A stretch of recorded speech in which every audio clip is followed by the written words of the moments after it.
जो लेबर के बारे में बोल रहे हैं। क्योंकि हम शहर के बारे में जब हम बात करते हैं वहाँ तो मजदूरों के बारे में भी तो बात होना चाहिए ना, और उनके विशेष करके उनके सामाजिक सुरक्षा के बारे में, सोशल प्रोटेक्शन के बारे में.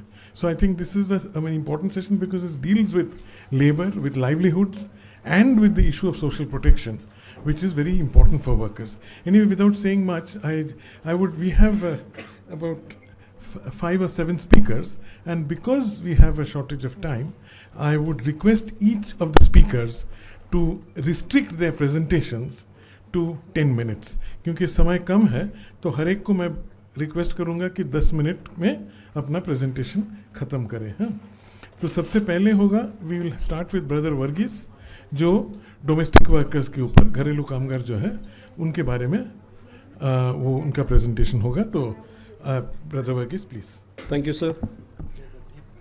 Friends, I'm going to talk to you about an extremely important sector of workers who so far have not been recognized as workers in many sectors, in many domestic workers. And what social protection floor and livelihood rights for domestic workers mean in the context of India, in the context of the world.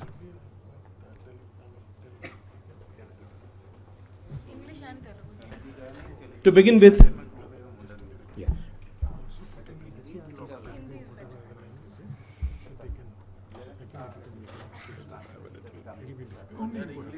Go ahead, I will then summarize. English and Telugu all better, sir. They local language or Hindi.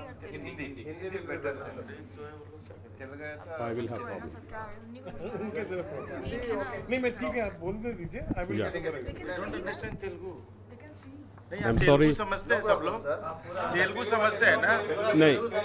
Telugu समझते हैं ना? हाँ. But I will have problem. You don't know. So we request you to do in Hindi then. 90% local language. English Malayalam. No. नहीं आप you go ahead in English. Okay. मैं उसको हिंदी में बाद में अनुवाद कर देता हूँ. या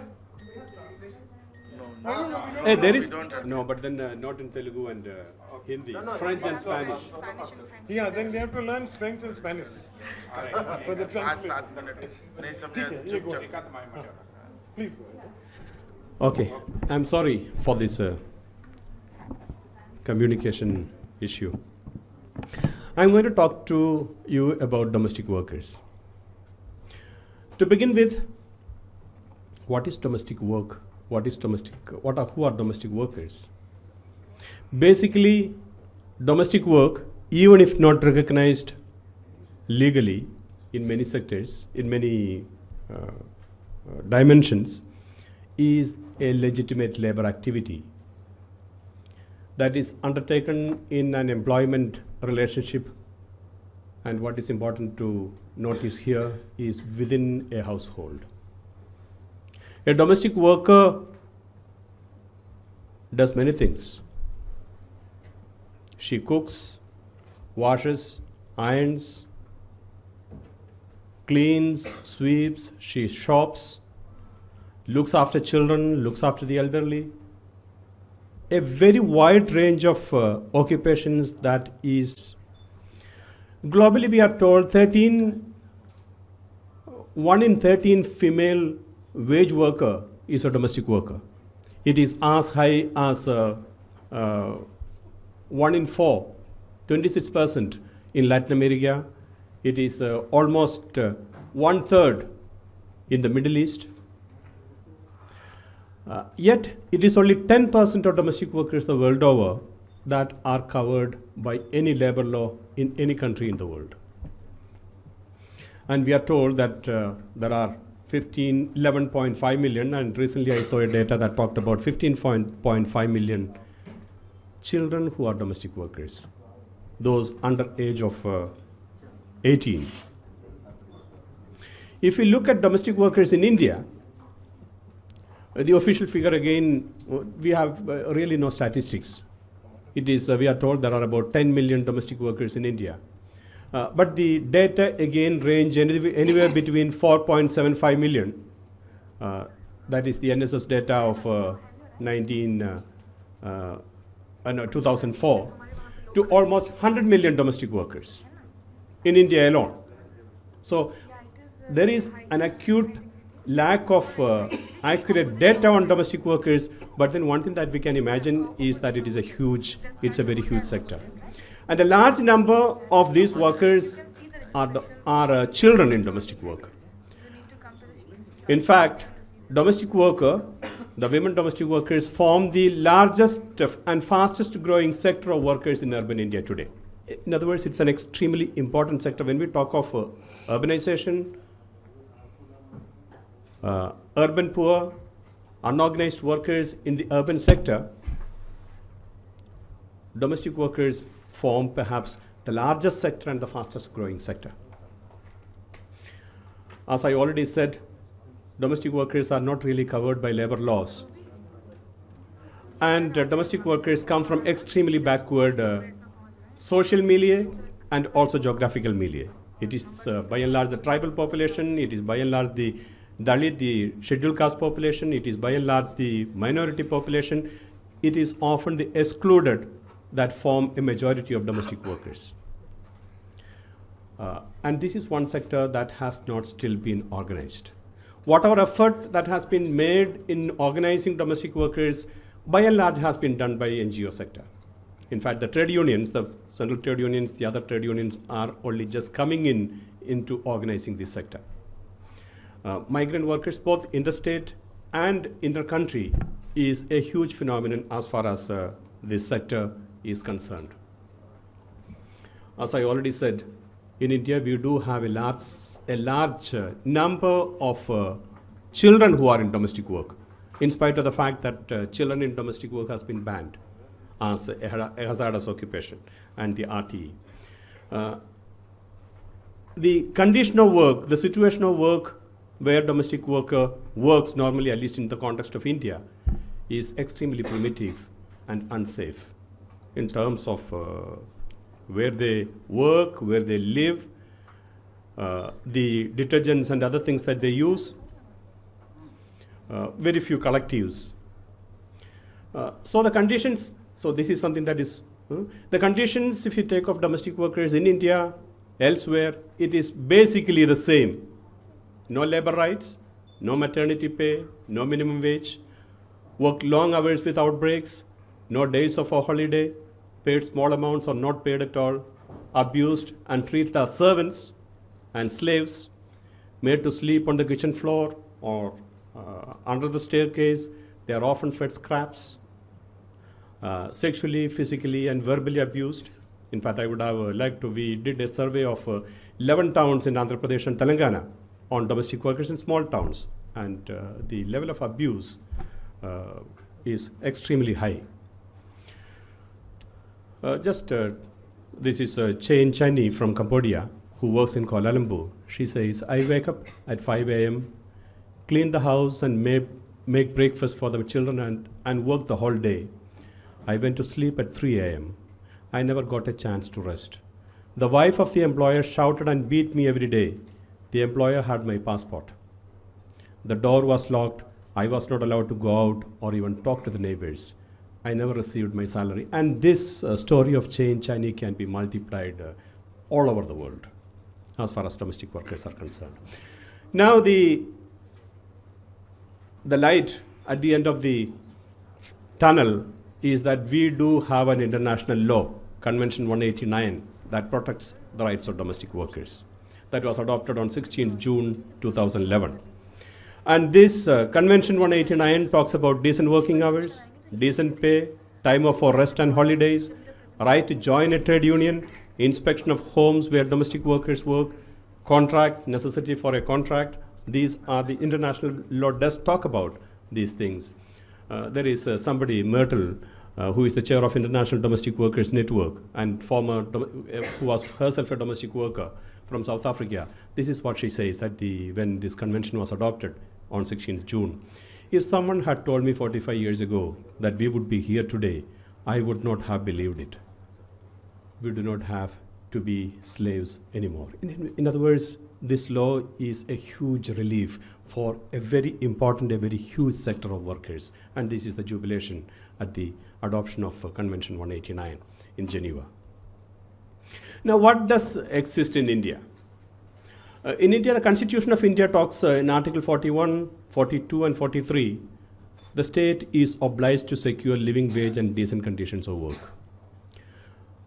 Happily, after much agitation, after much advocacy, domestic workers have been included under Social Security Act 2008 and Sexual Harassment at Workplace Act 2013. There is a national draft policy that was drafted under the UPA regime, but it has still not been adopted by the government. There is notification of minimum wages in Andhra Pradesh, Bihar, Jharkhand, Karnataka, Kerala, Rajasthan, and in Orissa. Assam and Tamil Nadu have notified under the schedule of employment. RSBY has been implemented in Chhattisgarh, Jharkhand, and Kerala. So this is the actual situation as far as domestic workers in. Now, what do we want? That is the crux of this session. What are domestic workers demanding? I just take a minute and a half.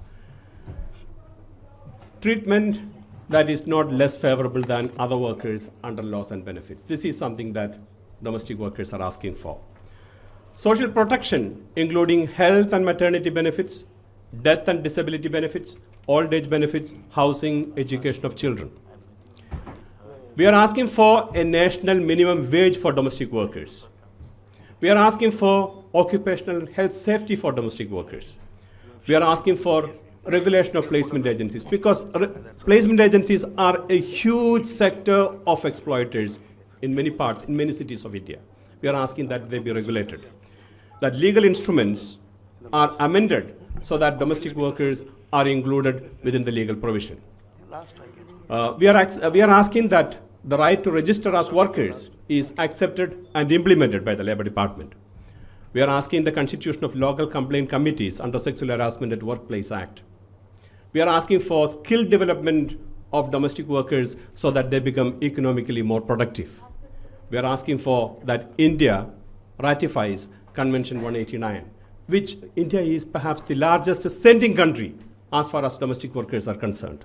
And it is important that India ratifies Convention 189 so that our workers abroad are protected as they are protected in the country.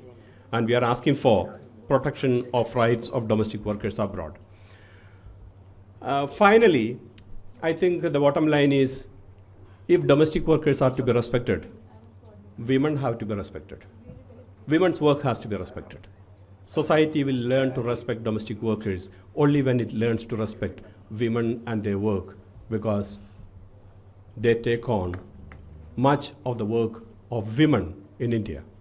So the situation of domestic workers perhaps is their situation, their improvement in their situation will be proportional to how women are respected in this country and their work is respected. So thank you. Thank you. Sir, you can use the mic here. Sir, I can use the mic. Do you want a summary?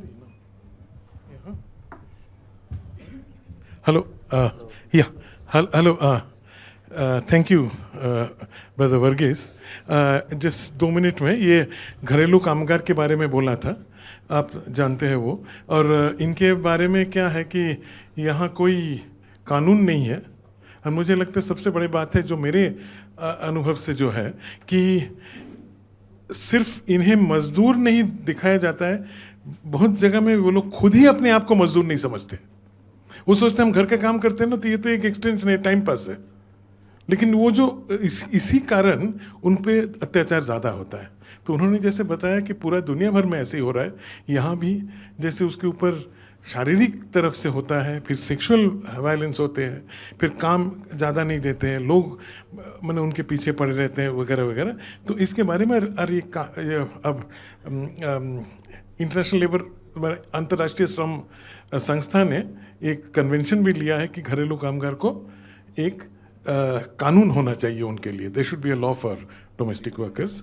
हाँ, और वो यहाँ पिछले सरकार ने कोशिश किया था, लेकिन सरकार तो बदल गया, लेकिन अब आशा है कि इस सरकार में कुछ ना कुछ होगा जिससे घरेलू कामगार को अपना हक मिल सके और वो अपने आप को एटलीस्ट श्रमिक या मजदूर वर्ग के लोग समझ सकें, क्योंकि वो मजदूरी करके ही जीते हैं। तो इस सेशन का मूल कारण यही है।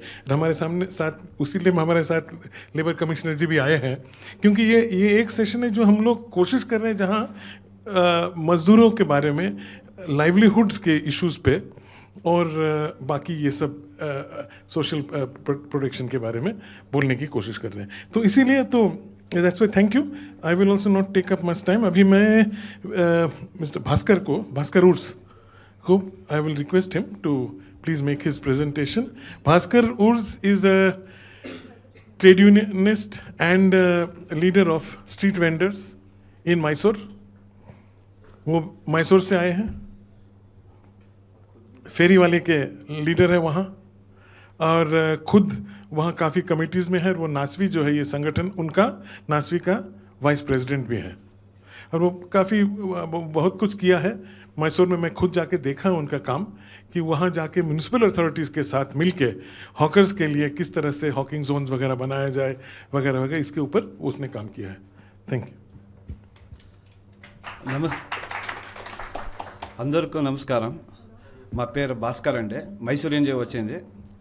మా స్ట్రీట్ వెండర్ మైసూర్లో ఫస్ట్ రిజిస్ట్రేషన్ చేసింది ఫుడ్ వెండర్గా 2010లో 1200 రిజిస్ట్రేషన్ చేశారు. తర్వాత అన్ని రిజిస్ట్రేషన్ చేస్తారు స్ట్రీట్ వెండర్లే 2011లో 4800 రిజిస్ట్రేషన్ అయింది. తర్వాత మైసూర్లో 19 ఆర్గనైజర్ ఉంది. అన్నీ చేసి ఒకటి చేసింది Mysore district street vendor association. మైసూర్లో ప్రథమగా స్ట్రీట్ వెండర్ కోఆపరేటివ్ సొసైటీ అయింది. ఒక్క వర్షಕ್ಕೆ 27 लाख రూపీస్ టర్న్ ఓవర్ అయింది స్ట్రీట్ వెండర్లకి. మరి మనకి స్ట్రీట్ వెండర్కి ఎలా చేయాలి, కానూన్ ఏముంది అన్నీ చెప్పింది మాకి नासबी गाరు street vendor act Supreme Court order आएंगे 210 में, और बजट अब मैं स्ट्रीट वेंडर के माकी अनुकूल ఉంది सरकार ఉంది, అందుకే मारो अंदे एक साथ में कराया तो आपका सब कुछ ठीक हो रहा था. మా దగ్గర మహిళలు 40% ఉంది, ఆడవాళ్ళలో. మా దగ్గర లేబర్ అంటే మా పనిలే స్ట్రీట్ వెండర్కి హోటల్ ఫాస్ట్ ఫుడ్ ఉంది, వాళ్ళ దగ్గర 3 పేరు 4 పేరు పని చేస్తారు. వాళ్ళకి లేబర్ కార్డు ఇస్తున్నారు. వాళ్ళ లేబర్ కార్డు అంటే మెడికల్లే వాళ్ళ ఫ్యామిలీకి అందరికీ ఫ్రీ ఆగి దొరుకుతుంది మెడికల్ గవర్నమెంట్ హాస్పిటల్లో. స్ట్రీట్ వెండర్కు గవర్నమెంట్ ఏంది మాకి బెనిఫిట్ దొరికింది, స్కిల్ డెవలప్మెంట్ అంటే ఎస్సీ ఎస్టీకు అందరూ స్ట్రీట్ వెండర్కు దొరుకుతుంది. మా బిజినెస్ చేయాలంత 50% బ్యాంక్ నుంచి గవర్నమెంట్ నుంచి మాకు సబ్సిడీ ఇస్తారు స్ట్రీట్ వెండర్కు. మాకు అక్కడ ఫుడ్ జోన్ దొరికింది, మాకు 37 ఫుడ్ జోన్కి మాకు శాంక్షన్ అయ్యింది. గవర్నమెంట్ నుంచి కోఆపరేటివ్కి 2 కోటి శాంక్షన్ అయింది. మాకి అన్ని డెవలప్మెంట్స్కి కారణం అదే నాస్బీ ఫౌండర్, నిదాన్ ఫౌండర్ అరవింద్ సింగ్ మాకు అందుకే హెల్ప్ చేస్తున్నారు వాడండి. మా ఇండియా దేశంలో 23rd స్టేట్లో నాస్బీ ఉంది. మరి అక్కడైతే మాకి ఇక్కడ ఏం పని ఆగలేదు, వాళ్ళకి చెప్తాంటే వాళ్ళు వచ్చి మాకు ఇక్కడ ఏం పని అన్నికి హెల్ప్ చేస్తారండి. మొదలు మా వాళ్ళు ఇక్కడ సిటీలో ఎంత ఉంది, డిస్టిక్లో ఉంది, ఒక్క గ్రూప్ పెట్టంటే మాకు ఏం కావాలో సాధన చేయాలండి. ఇప్పుడు నాస్బీలోకి ఫుడ్ ఫెస్టివల్ దొరికింది. ఇట్ల నుంచి అన్ని స్టేట్లు వస్తారు, ఆంధ్ర వారు, తమిళనాడు అన్నీ వస్తారండి. మాకు ఫుడ్ వెండర్ అయితే ఏమంటే అన్ని లోపలికి చూడండి. ఇక్కడ అందరి స్ట్రీట్ వెండర్కి ఏం పని చేస్తారంటే, ఇప్పుడు 5 స్టార్ హోటల్లో ఒక టీ తాగాలి, ఒక భోజనం తాగాలంటే వెళ్ళలేదు. 20 రూపాయలు అంటే భోజనం చేసి వెళ్ళొస్తారు స్ట్రీట్ వెండర్లు. ఏం పర్చేస్ చేస్తారు, స్ట్రీట్ వెండర్ అయితే పర్చేస్ చేస్తారు. లేకపోతే అంటే మీకు స్టాల్ అల్లి వెళ్ళి హైటెక్ వెళ్ళాలంటే ఒక కాఫీ తాగాలంటే 250 తాగొద్దండి. మా వంత ప్రజలు ఒక్క వారం ఆ 250 పని చేస్తారు. బయటకు వెళ్ళంటే 2 రూపాయల టీ తింటే 5 రూపాయల టీ దొరుకుతుంది. భోజనం 10 రూపాయలు 10 రూపాయలు స్ట్రీట్ వెండర్ దొరుకుతుంది. మీ లోపలికి హోటల్కి వెళ్ళడానికి వెళ్ళవుతారండి, వెళ్ళలేదండి. ఫుడ్ వెండరు అన్నీ మా వాళ్ళు FSI రిజిస్ట్రేషన్ చేసుకోవాలి. ఫుడ్ వెండర్ ఒక్కోసారికి ఒక 100 రూపీస్ ఇస్తారంటే మాకు గవర్నమెంట్ నుంచి రిజిస్ట్రేషన్ కాపీ ఇస్తారండి. అక్కడ ఏం ఫుడ్ చేస్తారో కదా అన్నీ క్లీన్గా ఉండాలి. మా మనుషులు ఫుడ్ వెండర్స్ క్లీన్గా చేస్తారంటే మాకు గవర్నమెంట్ అన్నీ మాకు సపోర్ట్ చేసిందండి. మాకు కానూన్ ఏముందో అది మా వాళ్ళకి వాళ్ళ భాషలు ఏమేమి ఉందో అది ట్రాన్స్లేషన్ చేసేంత మంచిది అంతే మాకు ఇష్టమైంది. తెలుగు వాళ్ళ తెలుగు, తమిళ వాళ్ళ తమిళ అంతే. స్ట్రీట్ వెండర్కి ఎలా కానూన్ చేయాలి. ఇప్పుడు హైటాక్ సిటీ అంతే చెప్తారు. హైటాక్ సిటీ వాళ్ళు అంతే ಎಲ್ಲರೂ పెద్దవాళ్ళు కాదు, చిన్నవాళ్ళు ఎక్కడికి వెళ్తుంది. గవర్నమెంట్ వాళ్ళు ఏం ప్రాజెక్ట్ చేస్తారో హైటాక్లీ కిందికి స్టెప్లు స్ట్రీట్ వెండర్కి కావాలి. గవర్నమెంట్ వాళ్ళే అందరూ పెద్దకి చేస్తారంటే కిందికి ఎక్కడికి వెళ్తారు. అందుకే చెప్తారు మీకు మారు ఎంతమంది ఉందారండి ఇట్లా అన్నీ వాడు అసోసియేషన్ వేరే, వాడు అసోసియేషన్ వేరే, అలా చేయకూడదండి. మారందరూ ఒకటి అదంతా ఏం కాదా మరి చేయవద్దండి. వాళ్ళ అసోసియేషన్ వేరే, వాళ్ళ అసోసియేషన్ వేరే అంతగా కట్టుకెళ్ళలేదండి. అందరూ ఒకటే స్ట్రీట్ వెండర్. మాకు ఏం రైట్స్ ఉంది అని ఎవరికారా చెప్పి మాకు రైట్ ఉంది. మీరారు పోలీస్ గారు ఉందా, ఎందుకేం చెప్తారు చెప్పాలి వస్తుంది. స్ట్రీట్ వెండర్ పోలీస్ గారు ఎక్కువ ఉంటారు, ఎందుకు ఎక్కుతారు. సుప్రీంకోర్టు ఆర్డర్ ఉంది, లోకల్ కూడా అయింది, వాళ్ళకి ఏమంది వాళ్ళకి చెప్పలేదండి. ఫస్ట్ మా దగ్గర స్ట్రీట్ వెండర్ గారు అన్నీ ఒక్క స్టేజ్ పట్టుకి మీకు ఏం కావాలంటే అన్నీ చేసే వాళ్ళకి మాకే దొరికిందండి. నమస్తే అందరికీ నమస్తే అండి. But I think it's not working. Hello. Well, thank you, Bhaskar. I don't know I don't know much of Telugu, but from what I can understand, I could understand a bit of it. That he was saying about the work which he has done. I think the Telugu-speaking people would know, but the other for others, see the type of work which National Alliance of Street Vendors have done, and especially what he has done in Mysore, where we have self-help groups have been started, where they could get loans at very cheap rates. And also, there were 37 food zones have come up. I think very important part of street vending is the food vendors, which bring in variety and culture and all in the urban area. Apart from feeding the poor, I mean the people who are not very well off, that also brings in different types of variety of food.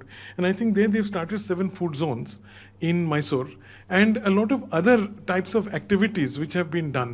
I think a lot of it is deals with the new law which has come up on street vendors, protection of livelihood, and regulation of street vending act. Now that under that act, and also the national policy and the Supreme Court order, which is almost the same as the act, which says that the act should be that street vendors cannot be evicted, they have to be given all other facilities and things like that. So I think under that, taking advantage of that, we've seen that a large number of street vendors have benefited out of it. So anyway, so I think this is the gist of it. So I will now I'll request Anurag to make his presentation. Yeah. Oh, you want to speak? Just a minute. 1 minute. Yeah, I think you can. Mr. Anurag, you please make your presentation. Anurag will actually speak on food vendors. Na? He's talking about the street food vendors and the type of activities which are there, the problems which they face. Namaste and good afternoon. I will talk about the street food program which NASWE runs. and how we try to educate for the street food vendors. First, I will tell you what is, आप लोग जानते भी होंगे क्योंकि I will mix Hindi English because so that both can understand. आप लोग जानते भी होंगे स्ट्रीट फूड वेंडर्स इंडिया में बहुत सारे हैं एंड उनके साथ दिक्कत ये है कि उनको प्रोफेशनलाइज करने में बहुत प्रॉब्लम्स आती हैं और एक ये प्रिजुडिस बना, एक लोगों की धारणा है कि इंस्टेड ऑफ उनकी एक अच्छाइयाँ बताने के बजाय सरकार हो या पुलिस हो ये बताती है खाना ठीक नहीं है, गलत है, जबकि रिसर्च भी ऐसा नहीं कहता है। तो वो हमारे इकोनॉमी में क्या कंट्रीब्यूट करते हैं, क्या करते हैं, वो ज़्यादा इम्पोर्टेंट है। उस एस्पेक्ट से हमें स्ट्रीट फूड वेंडर्स को इंडिया के देखना चाहिए। So in India we call it about like 5 million street food vendors are there. NASVI is running a big program for street food vendors, and it's basically we are running the program on 3 P's. We call it promoting, professionalizing, and trying to find a more opportunity and protecting them. So I will talk about the street food programs which This presentation is in English, no? So you can speak in English so people can read. So right, the first slides I will talk about the potentials of street food vendors. We all know the who are the street food vendors. We all are associated. हम लोग सब लोग street food vendors से जुड़े हुए हैं। कोई खाना खाता है, कुछ लोग खाना बेचने वाले भी यहाँ पे आए हैं, street food vendors. So actually जो street food vendors in a simple line we say the person who sell the foods ready to eat food on a street और on a public place. Street food vendor वो होता है जो कि एक readymade खाना सड़क पे या पब्लिक प्लेस पे बेचता है और तुरंत पब्लिक को अवेलेबल होता है। और ये एक बहुत बड़ी चीज़ है अर्बन पुअर्स के लिए, क्योंकि this street food vendors actually help them to have a food. बहुत सारे लोगों का इतना पैसा नहीं होता है कि वो रेस्टोरेंट में जाएं और खाएं, मगर ये जो स्ट्रीट फूड वेंडर्स हैं ये एक बहुत बड़ा कंट्रीब्यूट करते हैं फूड सिक्योरिटी के लिए भी, और ये जो गरीब लोग हैं या अमीर हैं इनको भी खाना देते हैं। बहुत से ऑफिसेज में आप जाके देखते होंगे, ऑफिस के इंटरवल में लोग नीचे जाके स्ट्रीट फूड वेंडर के यहाँ खाना खाते हैं इंस्टेड ऑफ उनके रेस्टोरेंट्स में। सो अब what NASVI actually do for this street food vendors, we try to find the issues, we try to intervene their issue, unka problems kya hai, unke issues kya hai, we try to organize them. How we organize them is we go to market, we talk to them, we try to make a small groups of the street food vendors, then share our knowledge, then give them a sort of training, build their capacities. Third, we do the professionalize the food. How we professionalize? We do the branding of the food. हम लोग उनको क्या कहते हैं, कोई food festival में ले जाना है, उनके खाने को प्रचार करना है या कहीं, in fact the NASVI also trying to start a company which is coexist with the stakeholders are only the street food vendors, कि उनका catering service करें. So we try to professionalize them, and we also try to create a better opportunity for them, and very more important thing, we try to explore the new possibilities, and we try to give them exposures like taking them to the street food festivals, India and abroad also, like we went to the Singapore, Netherlands and things, taking the street food vendors from here and organizing the Indian street food festival in Singapore and Netherlands. And the major part we do is advocacy, is talk to the people, talk to the government people, talk to FSSAI people, bring them on a board and share our concern and try to bring the laws and policies so that we can protect these street food vendors.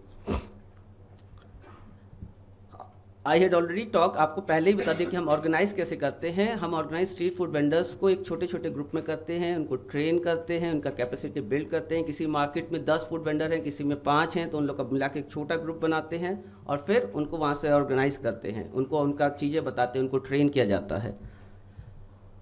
And the professionalising we try to train them on a hygiene also, उनको hygiene की training कि आपको gloves पहनना कितना ज़रूरी है, आपको apron पहनना कितना ज़रूरी है, आपको सफाई रखना कितना ज़रूरी है, आप किस तरह का पानी यूज़ करें, आप किस तरह का बर्तन रखें, किस बर्तन में आप नॉनवेज रखेंगे, किस में वेज रखेंगे, ये सारी चीज़ों की ट्रेनिंग हम लोग देते हैं। नासवी का स्पेशल प्रोग्राम है और हम लोग FSSAI के बोर्ड में भी हैं, फूड सेफ्टी एंड सिक्योरिटी जो गवर्नमेंट सरकार का एक वो है, उनके साथ बोर्ड में भी, उनके साथ मिल के भी हम लोग ट्रेनिंग देते हैं मार्केट में जाके, और एक बड़ी मीटिंग ऑर्गेनाइज भी करते हैं क्या कहते हैं किसी हॉल में, जहाँ पे हम लोग काफ़ी सारे फूड वेंडर्स को बुलाते हैं। जैसे रिसेंटली अभी हम लोग ने किया था, उसमें 500 फूड वेंडर्स को बुलाए गए।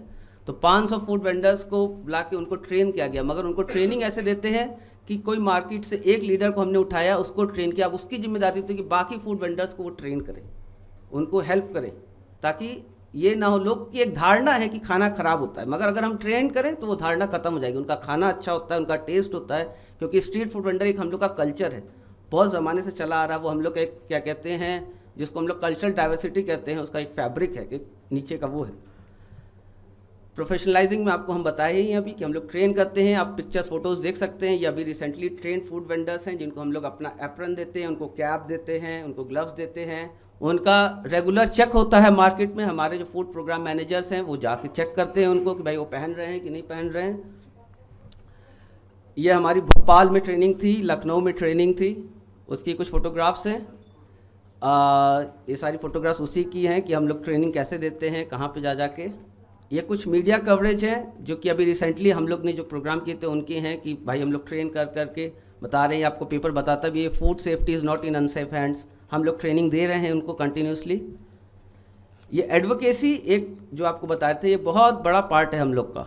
इसमें आप देख सकते हैं कि FSSAI के दिल्ली के डायरेक्टर और क्या कहते हैं ये लोग बैठे हुए हैं, ये लोग आते हैं हम लोग के साथ, हम लोग फूड वेंडर्स की इनकी मीटिंग कराते हैं आमने सामने, ताकि FSSAI अपना बता सके कि क्या एक्ट कहता है और आपको क्या करना चाहिए, और ये भी बता सके कि हमको क्या प्रॉब्लम है। जैसे पानी की प्रॉब्लम होती है, अब पानी देना तो इन लोग का है, अब जैसा पानी आप देंगे वैसे ही तो इनको बताया जाता है किस तरह का पानी आप यूज़ किया जाए, कैसे यूज़ किया जाए।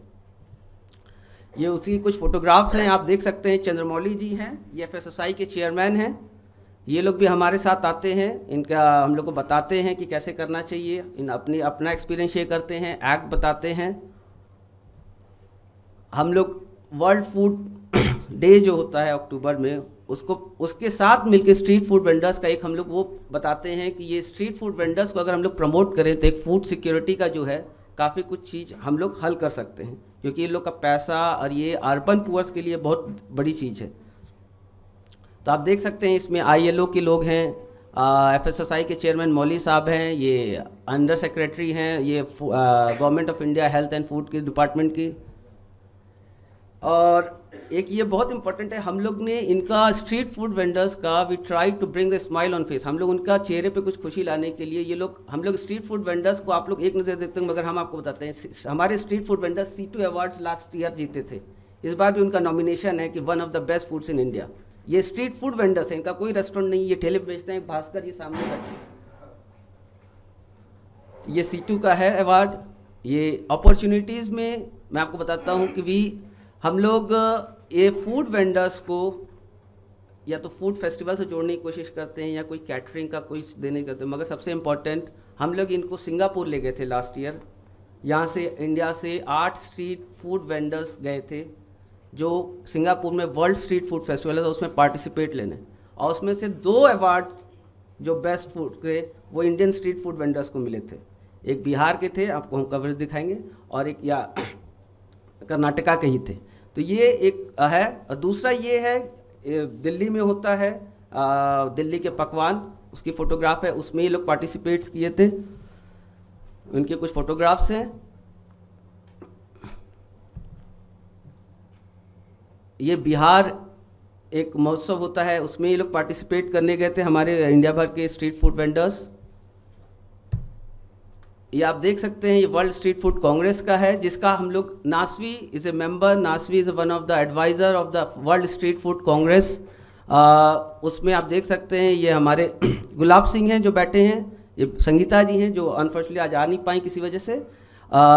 ये लोग वहाँ पे बैठ के टॉक शो में गुलाब सिंह भी अपने एक्सपीरियंस बताए थे। ये वहीं की कुछ फोटोग्राफ्स हैं उनके जब वहाँ पे वो लगे हुए थे स्टॉल्स। ये वर्ल्ड स्ट्रीट फूड कांग्रेस का ही है, आप देख सकते हैं litti chokha floors the Singapore. तो ये लिट्टी चोखा जो बिहार से एक स्ट्रीट फूड वेंडर आया था, जो कि शायद कभी अपने घर से पटना आने में भी सोचा होगा, उसको सिंगापुर जाके भी उसने अपनी लिट्टी चोखा इतना उसका बिका कि लोगों को उसको अवार्ड देना पड़ा। तो इसका बहुत अच्छा कवरेज था, टीवी चैनल से लेके इस पे मीडिया तक का। एक ये हम लोग का बहुत इंपॉर्टेंट प्रोग्राम है एडवोकेसी या कैंपेन और इन सब का, street food festival. We organise street food festival हम लोग 2010-11 से कर रहे हैं। सबसे पहले हम लोग ने हैदराबाद में ही किया था, और क्या कहते हैं, फिर 2011 में शुरू किया, 2012 में है, आप देख सकते हैं भीड़। 2013 में हम लोग क्या कहते हैं जवाहरलाल नेहरू स्टेडियम, जो दिल्ली का सबसे बड़ा स्टेडियम है, वहाँ पे ऑर्गेनाइज़ किया था। करीब 50,000 लोग आए थे। वहाँ पे आप देख सकते हैं मिनिस्टर लोग थे, ये मास्टर शेफ़ कुणाल कपूर जो हम लोग एक ब्रांड एम्बेसडर हैं स्ट्रीट फूड प्रोग्राम के, वो सपोर्ट करते हैं। ये उसी की कुछ फोटोग्राफ्स हैं। ये मास्टर शेफ़ कुणाल कपूर, ये कोरियन से आए थे यंग ली, जो कि यहाँ से हम लोग स्ट्रीट फूड वेंडर्स के साथ काम करना चाहते थे इंडिया में। थोड़ा बहुत इसका मीडिया कवरेज है, आप देख सकते हैं। इसका सर्टिफिकेट दिल्ली के पकवान का स्ट्रीट फूड वेंडर्स के लिए बेस्ट स्टार्टर का।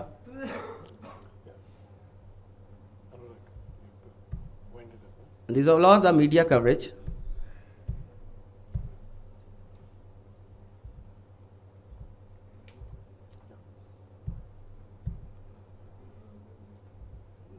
Thank you. And this is the way we work with the street food vendors, and it's a very important program for us. Thank you so much. Well, thank you. I think that doesn't need any, makes my work easier.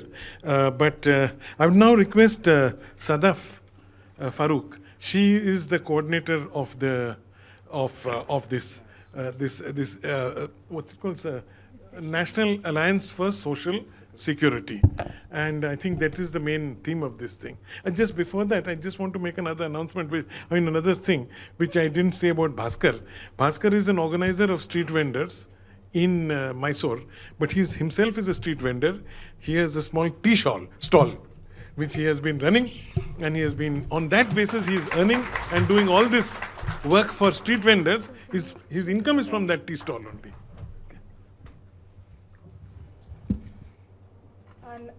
नमस्ते, मेरा नाम सदफ है और मैं national alliance for social security, जो कि नासवी का ही एक प्रोग्राम है सामाजिक सुरक्षा के लिए, उसकी कोऑर्डिनेटर हूँ। और सबसे पहले तो मैं आप सब लोगों का यहाँ पे बहुत बहुत स्वागत करना चाहती हूँ, जितने भी लोग इस हॉल में प्रेजेंट हैं, स्पेशली सारे लोग जो नासवी के मेंबर्स हैं और जो नए लोग हमने जोड़े हैं नासवी में, और जो कि अलग अलग डिस्ट्रिक्ट से तेलंगाना और आंध्र प्रदेश की यहाँ पे आए हैं।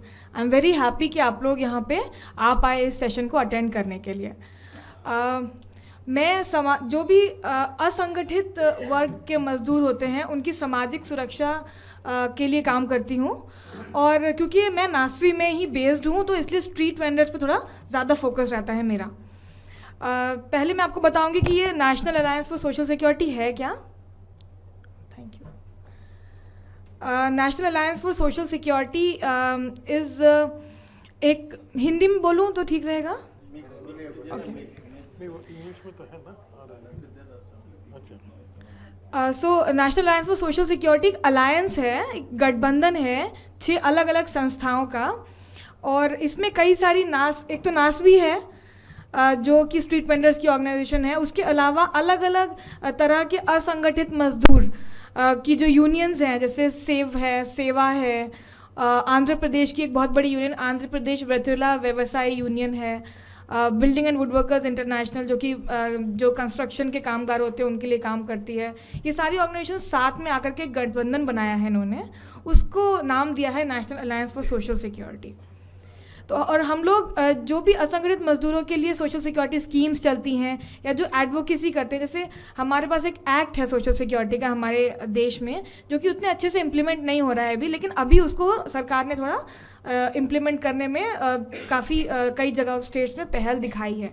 और हम लोग पिछले 4 साल से national alliance for social security उस एक्ट के लिए एडवोकेट कर रहे हैं कि एक बार वो एक्ट इम्प्लीमेंट होना शुरू होगा तो there will be better provisions for social security for the informal sector workers in the country. नास की जो मेंबरशिप है वो लगभग 21 लाख के करीब है, क्योंकि उसमें 6 अलग अलग ऑर्गेनाइजेशंस हैं। किसी ऑर्गेनाइजेशन की 5 लाख की मेंबरशिप है, किसी की 6 लाख की मेंबरशिप है। ऐसे करके अगर मिला के देखा जाए तो 6 ऑर्गेनाइजेशंस को मिला के लगभग 21 लाख इनफॉर्मल वर्कर्स को टच करता है national alliance for social security. कुछ फोटोग्राफ्स हैं, ऊपर वाला हमारी कोर कमेटी का है। At the very upper level हम लोग डिसीजंस लेते हैं कि क्या करना है, कैसे एडवोकेसी करनी है, गवर्नमेंट को कैसे साथ लेके कैसे इन्वॉल्व करना है इस एक्ट को इम्प्लीमेंट करने के लिए। और उसके बाद जो कोई भी एक्शन हो सकता है, मे बी जैसे आज हमारी मीटिंग है, इस तरह की मीटिंग भी हो सकती है, या हम एक रैली धरना भी कर सकते हैं जैसे ये फ़ोटो में दिखा रहे हैं। तो अलग अलग तरीके हैं गवर्नमेंट को एंगेज करने के और अपनी बात उनको समझाने के और इस एक्ट को इम्प्लीमेंट करने के। थोड़ा सा जो एक्ट है, जिस कानून के लिए हम लोग पैरवी करते हैं गवर्नमेंट से, उसको मैं थोड़ा सा कुछ पॉइंट्स बताना चाहूँगी मेजर उसके। एक्ट जो है वो सारे असंगठित मजदूरों को बोलता है कि सोशल जो सामाजिक सुरक्षा है वो देना चाहिए। उसमें होम बेस्ड वर्क बोलता है कि होम बेस्ड वर्कर्स हो सकते हैं, या फिर जो लोग अपने आप से काम करते हैं, सेल्फ एम्प्लॉयड हैं, जैसे स्ट्रीट वेंडर्स हो गए, सेल्फ एम्प्लॉयड हैं, या फिर किसी के घर में काम करती है, डोमेस्टिक वर्कर है, या कोई वेज वर्कर है जिसको दिन का भत्ता मिलता है, रोज़ काम पे जाता है, रोज़ की वो दिहाड़ी लेकर के आता है। इस तरह के जो लोग हैं वो उस एक्ट के अंदर में उनको प्रोविज़न है सामाजिक सुरक्षा मिलने का। जिन लोगों को शेड्यूल 2 है इसमें, जिस उसमें अंतर्गत जैसे अगर कोई ESIC में आता है या PF में आता है तो वो लोग इस एक्ट से के अंदर में नहीं आएंगे। और एक्ट जो है वो कई सारी एक्ट के अंदर में 10 से 12 सोशल सिक्योरिटी स्कीम्स हैं जो कि वेलफेयर मेजर्स देती हैं। उसमें डिसेबिलिटी है, लाइफ है, हेल्थ इंश्योरेंस है, मैटरनिटी बेनिफिट है, ओल्ड एज प्रोटेक्शन है, पेंशन स्कीम्स हैं। ये सारी मिलकर के एक सोशल सिक्योरिटी फ्लोर जैसा बनाती हैं, जो कि जो लोग इस एक्ट में रजिस्टर होंगे एक्ट के तहत उनको मिलना चाहिए। नेशनल लेवल पे एक बोर्ड बनाने के लिए बात करता है ये एक्ट, और मैं बताऊंगी अभी कितना इम्प्लीमेंटेशन हुआ है इस एक्ट का, बस अभी लेकिन थोड़ा उसके पॉइंट्स डिफाइन कर लेते हैं। जो बोर्ड है वो एडवाइजरी इन नेचर हैं, they are not statutory boards, और एट द नेशनल लेवल और हर एक स्टेट में स्टेट गवर्नमेंट को अपने अपने अलग से स्टेट बोर्ड्स बनाने हैं। इस एक्ट की एक वैसे इस एक्ट को बहुत ज़्यादा क्रिटिसाइज़ किया गया है पूरी कंट्री में by bureaucrats, by trade unionist, but one thing which I find very good about this act, उसमें प्रोविज़न है कि वर्कर फैसिलिटेशन सेंटर बनेगा। हर एक स्टेट गवर्नमेंट को एक्ट बोलता है कि एक वर्कर फैसिलिटेशन सेंटर्स बनाने चाहिए स्टेट में ब्लॉक लेवल पे। वो सेंटर्स का क्या काम होगा कि जितने भी असंगठित मजदूर हैं उनको आइडेंटिफाई करेगा, वो उनको रजिस्टर करेगा, क्योंकि आइडेंटिफिकेशन की जो प्रक्रिया है कि कौन डोमेस्टिक वर्कर है, कौन कंस्ट्रक्शन वर्कर है, कौन स्ट्रीट वेंडर, ये एक बहुत बड़ी प्रॉब्लम है। स्कीम्स होते हुए भी लोगों को नहीं मिल पाती हैं। तो एक बार ये सेंटर्स अगर बनते हैं, स्टेट गवर्नमेंट बनाती है, तो ये जो प्रक्रिया है ये शुरू हो जाएगी आइडेंटिफिकेशन की, और वही सेंटर्स उनको रजिस्टर करेंगे, वही उनको बताएंगे कौन कौन सी स्कीम उन असंगठित मजदूरों को मिलेंगी, और वही सेंटर्स उनको वो स्कीम प्रोवाइड करेंगे। तो वो वन सिंगल विंडो सेंटर हो जाएंगे कि असंगठित मजदूर को कोई भी प्रॉब्लम है तो वो उसी सेंटर में जाएगा, अपना प्रॉब्लम के लिए भी और उसका समाधान भी उसको वहीं से मिलेगा। अब मैं हम लोग इस एक्ट को के लिए एडवोकेसी करने के लिए हमने काफ़ी सारी वर्कशॉप्स करी हैं, मीटिंग्स करी हैं। हम लोग 5 राज्यों में बहुत ज़्यादा फोकस्ड रहे हैं पिछले 4 साल में। ये राज्य हैं आंध्र प्रदेश, अब तो तेलंगाना भी उसमें से डिवाइड हो गया है, तो वी विल से कि 6 राज्यों में हमने काफ़ी काम किया है। बिहार, दिल्ली, गुजरात और तमिलनाडु, ये मीटिंग्स हैं। ये फर्स्ट वाली जो मीटिंग है ये हमारी हैदराबाद में ही हमने मीटिंग की थी, और इस मीटिंग के बाद ही जो तब लेबर कमिश्नर थे उन्होंने जो आंध्र प्रदेश में जो इस एक्ट के तहत जो बोर्ड था वो बनवाया था, और वो बोर्ड अभी कार्यरत है। अभी क्योंकि तेलंगाना बन गया तो थोड़ा डिफरेंस हो गया है उसमें, उसके प्रोविजंस रूल्स में। अब हमें तेलंगाना के लिए लेबर कमिश्नर सर यहाँ बैठे हैं, वी वुड रिक्वेस्ट हिम कि अब तेलंगाना का बोर्ड भी बन जाए। तो ये फर्स्ट मीटिंग के बाद ही हमारा आंध्र प्रदेश का बोर्ड बन गया था। देन हमारी अलग एक रिसर्च की मीटिंग है जो दिल्ली में है, और जो नीचे मीटिंग्स हैं वो बिहार की हैं। हम लोग वहाँ पे भी कई सारे स्कीम्स वगैरह बनवाने में कामयाब रहे हैं असंगठित मजदूरों के लिए। ये हम लोगों की एक बड़ी रैली है जिसमें हमने एक 5 पॉइंट एजेंडा लिया था, जिसको बोलते हैं कि एक मिनिमम जो सामाजिक सुरक्षा है वो सबको मिलनी चाहिए। तो इसमें हमारी डिमांड्स थी कि इस एक्ट को इम्प्लीमेंट कराइए जल्द से जल्द। GDP का 5% जो है वो सामाजिक सुरक्षा के लिए जाना चाहिए असंगठित मजदूरों के। सारे असंगठित मजदूरों को रजिस्टर्ड होना चाहिए, उनके पास एक आइडेंटिटी कार्ड होना चाहिए, और मिनिमम सोशल सिक्योरिटी मतलब pension, health, disability, life insurance और मैटरनिटी बेनिफिट, ये 5 चीज़ें हर असंगठित मजदूर का हक होनी चाहिए।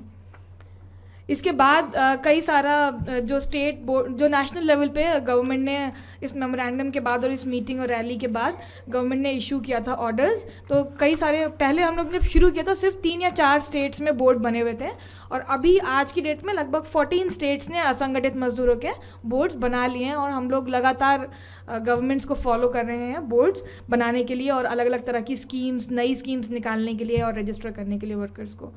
ये भी उसी अलग अलग मीटिंग्स हैं जिसमें हम लोग बात उठाते रहे असंगठित मजदूरों का एक्ट को लागू करने के लिए।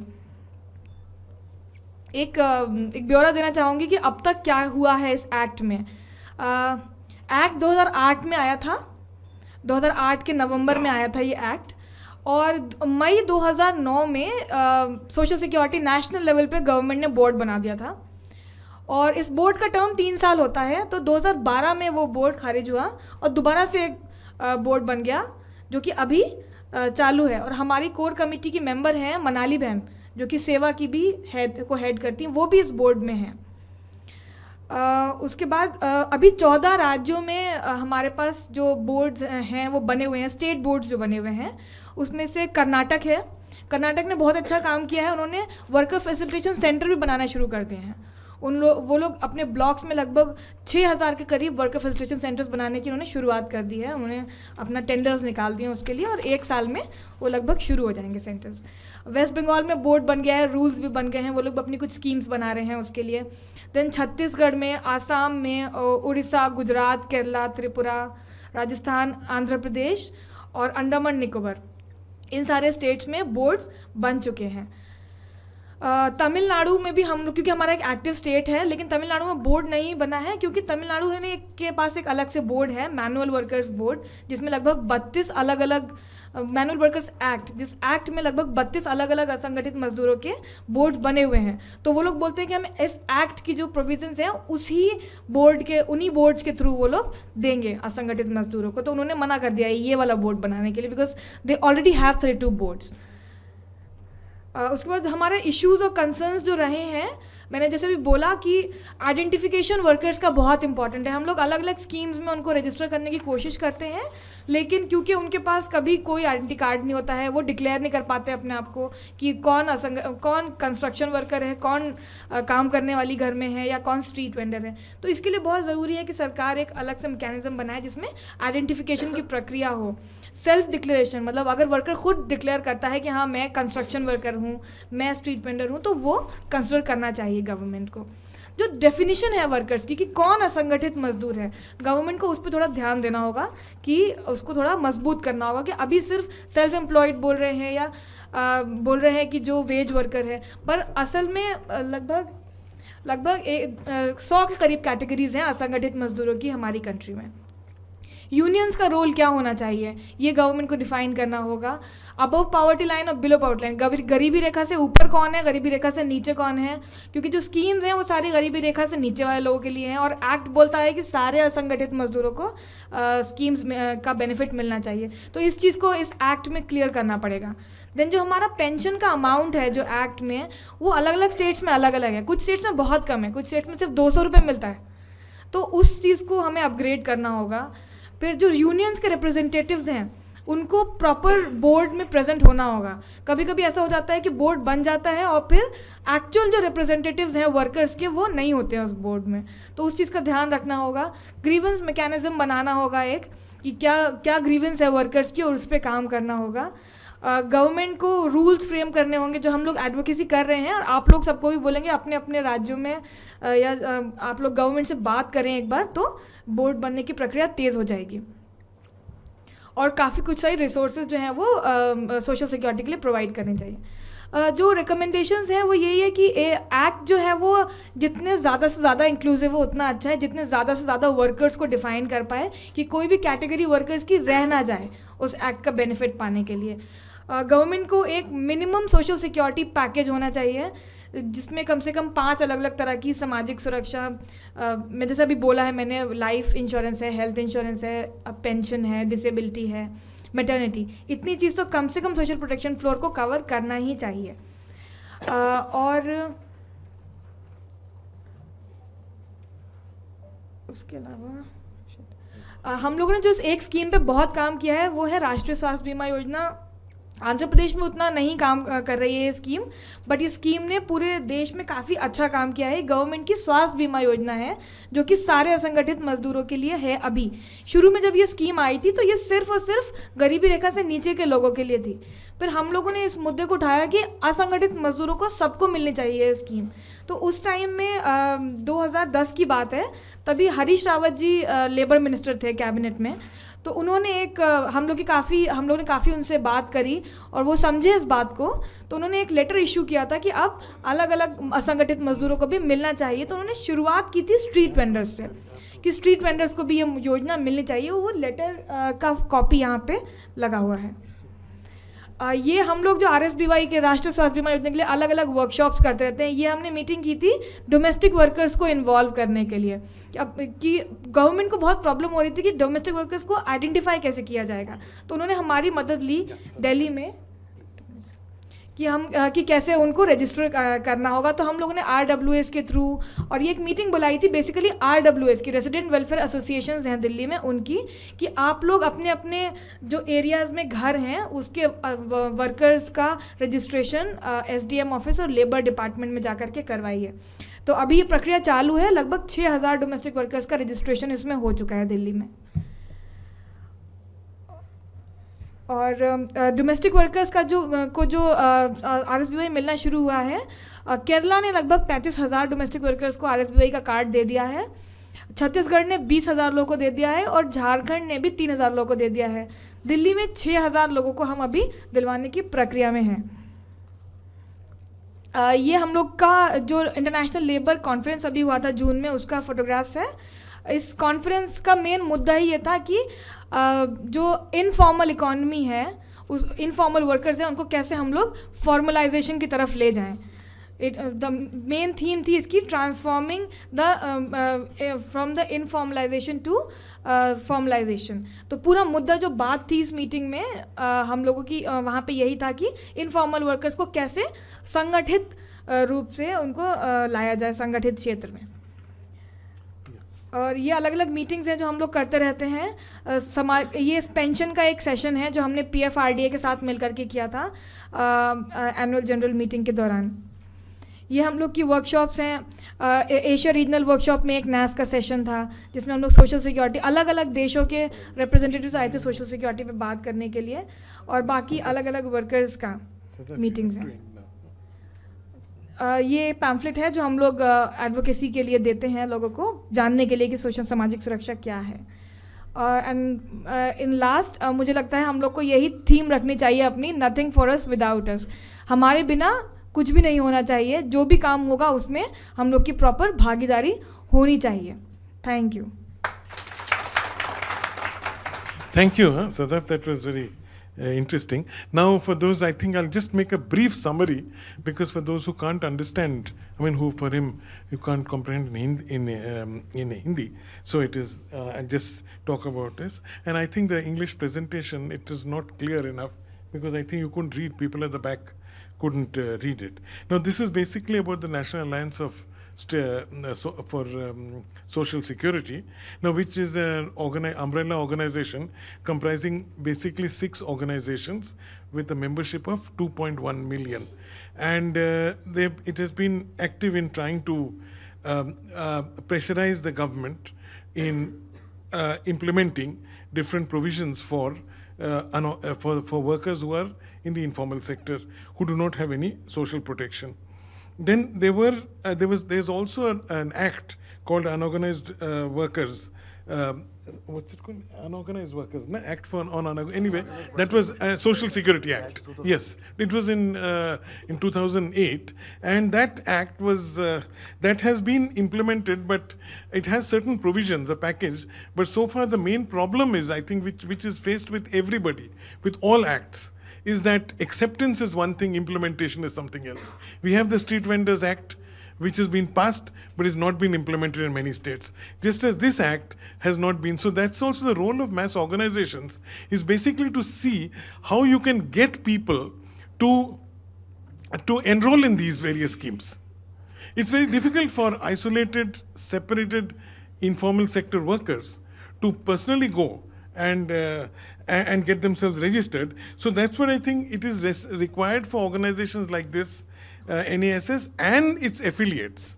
Because another very important aspect are the trade unions among the informal sector, the roles they play. There's the other part of the act is that you have a single window system called the Workers Facilitation Center, which is expected to help the workers in getting registration and things like that. But that has not happened in everywhere, though it was supposed to have happened in every block. But it's only some of the places, especially like Karnataka, she says, which has been good. Now, the other point, the basic issue is now, how do you identify workers in the informal sector? Then how do you define a worker? And who will be covered by it? Because one of the issues is that self-employed must also be taken in as informal sector workers, must be taken as a worker, and identification of the workers should also be there, and then also the pension amount, then representation of unions in these decision-making bodies, and also having a grievance mechanism. Because the pension which is given to unorganized sector workers or informal sector workers is very low. It hardly covers anything, and it takes a long time for them to get it. So all that has to be taken into account. And also, as he says, that there should be a package for workers in the informal sector, which will cover different aspects of their life. Now, there's also this thing called the insurance policy for workers, which is actually meant for those below poverty line, but now it has been extended to all workers in the unorganized sector. And and she says that this is especially that had this drive for domestic workers, because the identification of domestic workers and who are domestic workers, how can they be identified, all these things had to be taken up. So I think it's, on one side we do have organizations and also our own country where we have acts, and I think there's no dearth of acts. But the question is of how do you implement the act, and I think that is where organizations like this thing become very important for doing it. Now, for having these things done. Now, could I request, would you like to speak now? Yeah, and then Arvind. Yeah. Now, I'd request Dr. A. Ashok. He was an officer of the Indian Administrative Service, and he is now the Commissioner of Labour for Telangana. And I would request him to make his brief presentation. Thank you.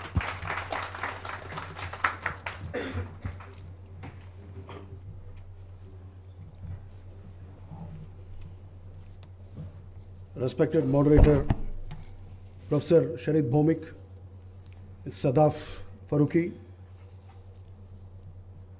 Mr. Bhaskar Urs, my dear friend Mr. and brother Varghese, and the distinguished delegates, and my dear friends, and Mr. Arvind Singh, and the media. It is indeed a great pleasure to stand before you and share some of the initiatives taken up by our Telangana state government.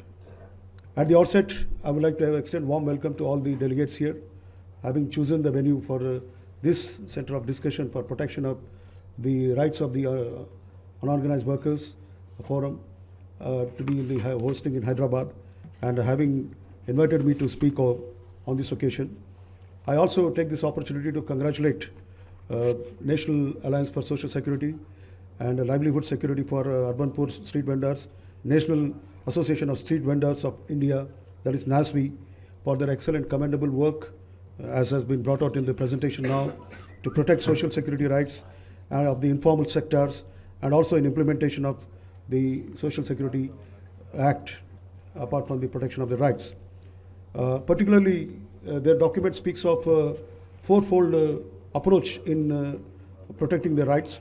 One is implementation of social security right, and secondly, the Maternity Benefits Act, and also all women workers should be given this benefit of Maternity Benefit Act should be extended to all these working women also, and particularly informal sector workers, unorganized sector also. All informal workers should also be covered under ESIC. This is also one of their demand, and decentralized delivery system mechanism also. So I assure you that our state government, under the dynamic leadership of our Honorable Chief Minister K. Chandrasekhar Rao Garu, and also Honorable Minister Sri Nayan Narasimha Reddy Garu have already taken many steps in trying to improve and ameliorate the distressing conditions of the unorganized workers, in particular of the domestic servant and also the unorganized informal sector workers. The most important thing that we are committed to providing decent working conditions and also ensuring the protection of the social rights that they should be extended to. And in this connection, you are all aware that the word informal, that is unorganized worker, that is about 93% of the total workers are working in an unorganized sector. So primarily, the definition, there was a discussion on the definition. Primarily, they are supposed to be, who are the unorganized workers? That is the home-based workers, or self-employed worker, wage workers, or those workers which are not mentioned in the Schedule 3 of the Act. These are how the definition goes. The main categories in the organized sector are small and marginal farmers, landless agricultural laborers, fishermen, workers, street vendors, leather workers, artisans, and who are working in brick kiln. We get a lot of people from Orissa, Bolangir district of Orissa, almost 50,000 to 32,000 to 50,000 come in seasons from somewhere in the July to up to November, December, and then they go back again. So we got a migrant brick kiln workers coming here in a large number from Orissa and other Rajasthan, Bihar and other states. And apart from that, stone quarries, sawmills, oil mills, trolley tappers, sanitation workers, transport workers, service categories like cobblers, hammals. We got Hamali also on a very big sector. And most important, we have also construction board, the construction workers. We call them as the construction and other construction workers. That is other than not only the building construction, but also other construction worker engaged in other activities also. So we have an act called BOCW, which you are all aware, Building and Other Construction Workers Act. And under this, we have registered about 8 lakh in the Telangana, and all of them have the identity card, and all of them been given identity card, and they are also extended all the benefits that they are included. This we are able to do this because we collect 1% of the cess levied on the construction in all the projects, either the government, semi-government, private also. From there, we have collected about almost 610 crores for Telangana share, and it's a very good amount to start with many of the welfare measures. So in this connection, we already have started the welfare measures, and 8 lakh registered workers are only the beginning. There are going to be more and more enrollment. We have provided a mechanism for enrolling these construction workers. So at the moment, most of the benefits are extended to them under different schemes. Actually, the NCES report speaks out that 88% of these unorganized workers are SCs, 80% of them are 88% of them SCs and STs, and 80% of them are OBC, and 84% are also minority and other oppressed groups. So apparently there is something like what is called as there's a convergence of both traditional identities like caste, gender, community, and also that of class, which means they belong to poor class. Apparently this clearly shows that as a bureaucrat I would say all of these people come under below poverty line, most of them, and attract all various welfare measure schemes under social welfare and also BC welfare and scheduled tribal corporation. We have different corporations set up for giving them extending loans and benefit for starting the self-employment and street vendor, kiosks, food kiosks are some of the activities our state government also undertakes in extending the loans to the poor, particularly from the SC and ST and BC corporation. And minority corporation also we have a huge size number of the beneficiaries who are given this benefit, apart from the children getting scholarships, fee reimbursement for the children. So apparently this takes care of some of the social security issues that we have particularly, and existing social security measures like Provident Fund, ESI, material benefit cover only organized workers. So we need to come out with the unorganized workers. So but under the impact of globalization, the organized sector is transforming into unorganized sector. Hence there is a need to evolve and a progressive legislation for social protection of these unorganized workers. We recognize the urgency of it. And unorganized of informal sector is, you are aware, it is characterized by seasonality, low productivity, lack of skill, low wages, and long hours of work, gradual expansion of the sector due to globalization. More and more number of people are adding up to this group. Lack of social security measures and organization, scattered workplaces, and also no legislation to regulate their service condition. So these are some of the issues that we have identified, and we want to see that these are addressed to in in the forthcoming initiatives that we are going to undertake.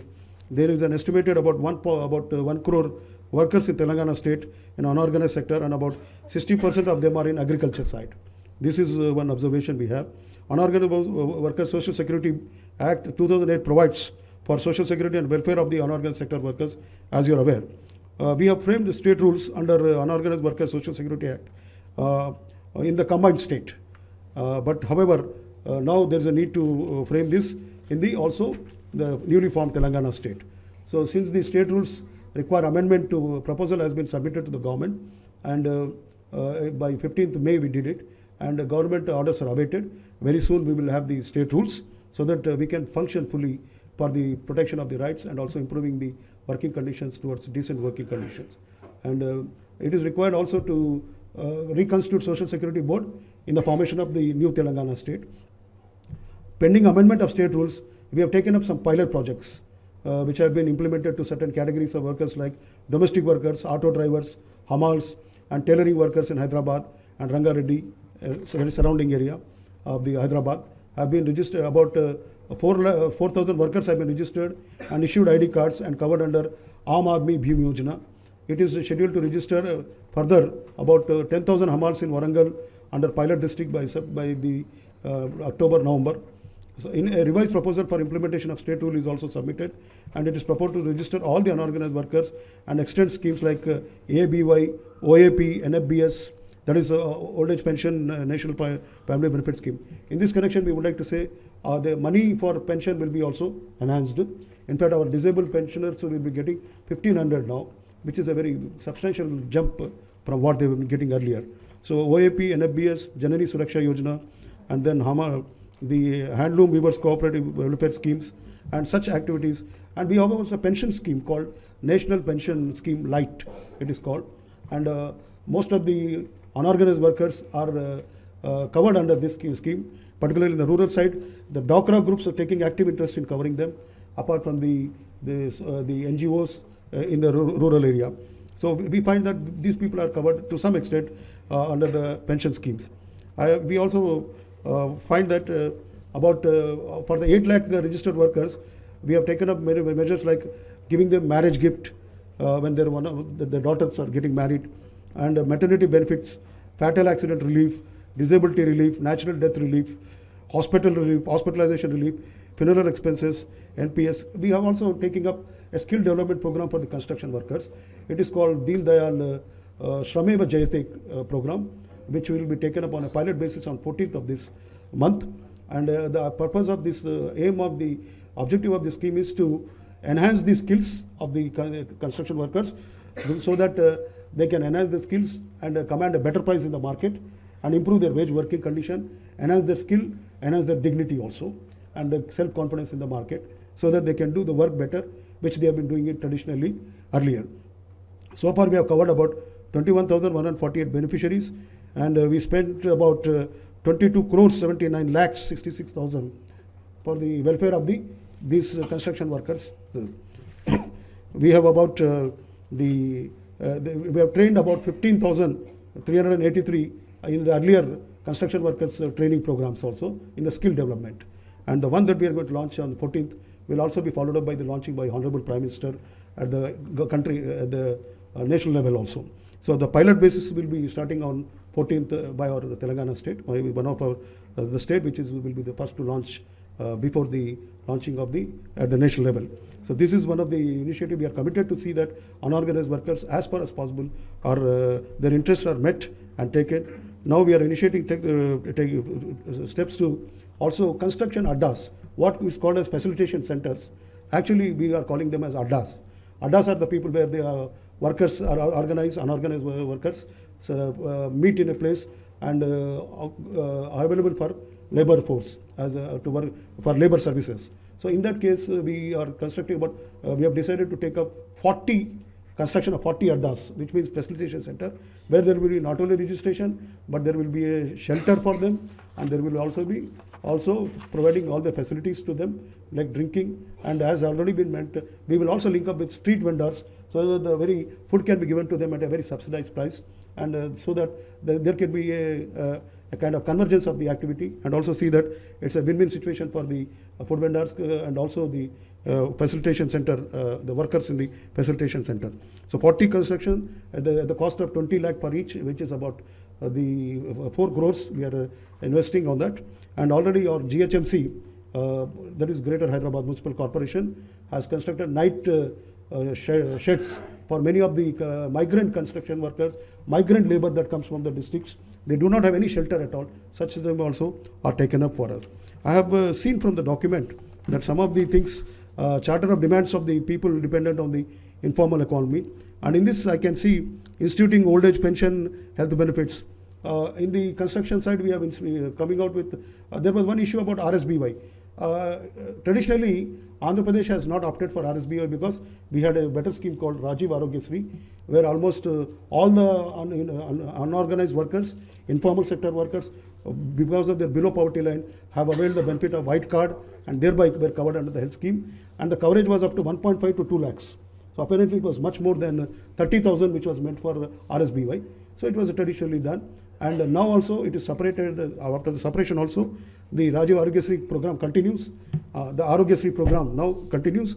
And these unorganized workers are covered to a great extent. They are getting cashless services, healthcare services in all the hospitals. However, there is a need for giving them identity cards. Then there are something like, you are saying ensure registration. Definitely, yes, we would like to take up some of the schemes for some of the mechanism for ensuring, giving the recognizing, like you said, self-declaration, based on self-declaration or based by our own survey, labor market survey, we can definitely give the identity cards. It's quite possible. And some of the issues that have been flagged, maintenance of the cost of the disabled when assessing income, all this can be some of the measures that we government, we also agree and we think quite possible. And we definitely would like to emphasize here that our Telangana state government is committed to see that some of the charter of demands are quite practical and quite feasible, and we would be also focusing on them in the years to come.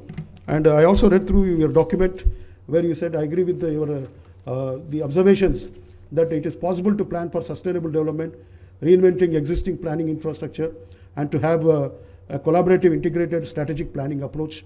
And ISP requires both general protocols between government and a capacity to respond to local expectation. And you also talked about circles of sustainability. Definitely we welcome these kind of approaches, and we would like to incorporate in our strategies in tackling some of these issues in the years to come. We want to make Hyderabad as a global city with a brand image, and where the first concern would be to give the protection, social protection for the poor, unorganized workers, and also people in the informal sectors. So with this, I thank the organizers for giving this opportunity, and thank you very much.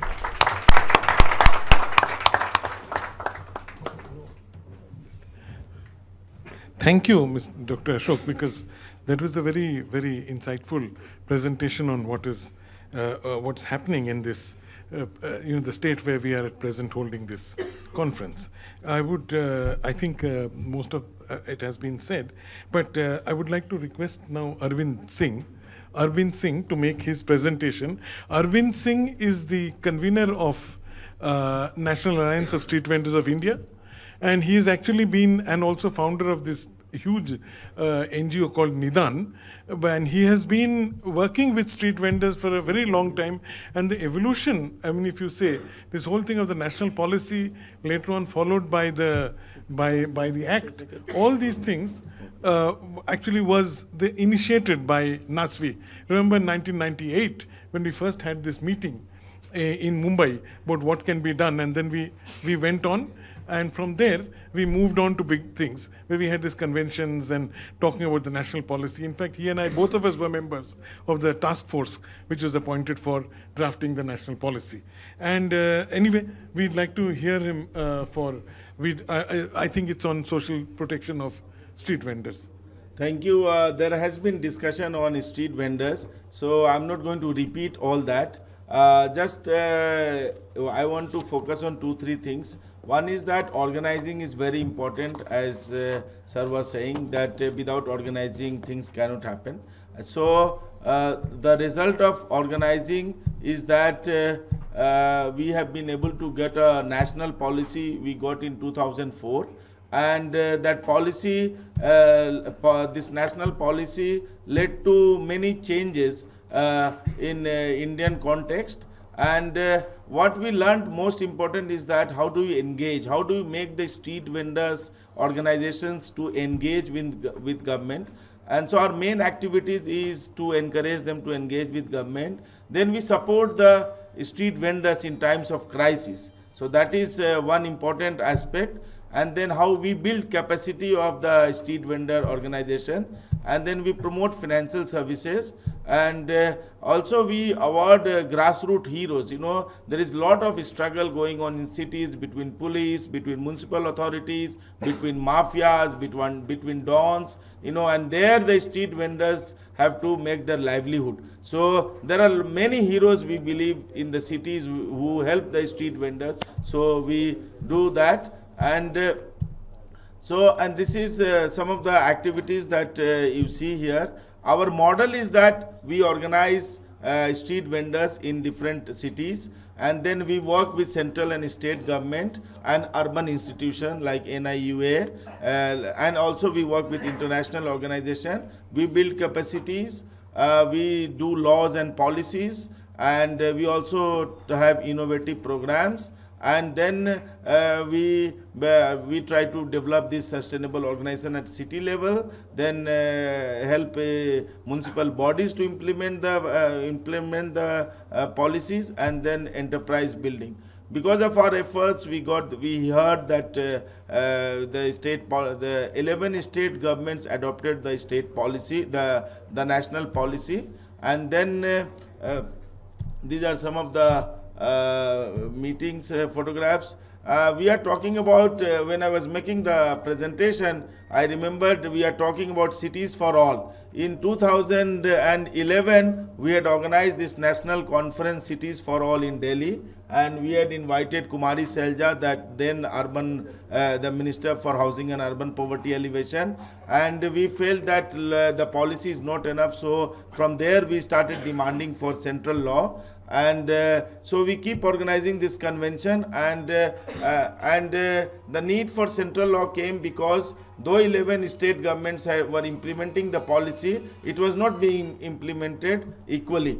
So then we started demanding central law, and these are some of the activities which led to the central law. And then finally we were able to get the central law, which was passed by the parliament in 2014 May, this February, and it was enacted. It was announced by government. The commencement was from 1st May 2014. Now I just want to highlight one thing. Why we needed central law? Because it is now mandatory for all the municipal bodies to ensure the livelihood of the street vendors. That is one. Second, when we compare it with the Social Security Act, for example, Social Security Act only talks about making schemes. But this is an act which which mandates that any street vendor who has been part of the survey, that person has to be given a certificate of vending. And the survey has to be conducted by the town vending committee. And the town vending committee will have 40% representative of the street vendors and 10% of the civil society. And if any street vendor who has a certificate of vending will have no other act impacting his or her vending business. So there are police laws which were earlier interfering. So even if person has a license, the police laws interfered. But in this case, no other act will be applicable. And in every city there will be a judicial grievance committee. Now we are now trying to get this act implemented. It is now from May, it has just been few months, but our target is, like the government of India has set 100 smart cities target. So our target is to get the act implemented in 100 cities before the 1st May 2015. And this is the Urban Livelihood Mission. It mentions a special chapter on street vendors, and it provides for 5% of all the expenditure of Urban Livelihood Mission to be spent on the street vendors. These are some of the activities of NASVI which we keep organizing to mobilize the vendors. Now, as part of our expansion plan, we have also started taking the law to the Asian countries, and we are providing examples to Asian countries and also good practices that have happened in India, whether about food vendors or about creating vending zones or about creating hawking corners or about creating women markets. So we are started advocating in other Asian countries. These are some of the photographs from the Asian countries where we are mobilizing the food vendors. We have formed a network at the Asian level. There are already seven countries who have joined the network, and we are hoping that we just had one meeting in Delhi of these countries, and we are hoping that very soon we will have more countries adopting a similar kind of act, because this is the first time in the history of world that such an empowering act has been put in place for the street vendors. Thank you.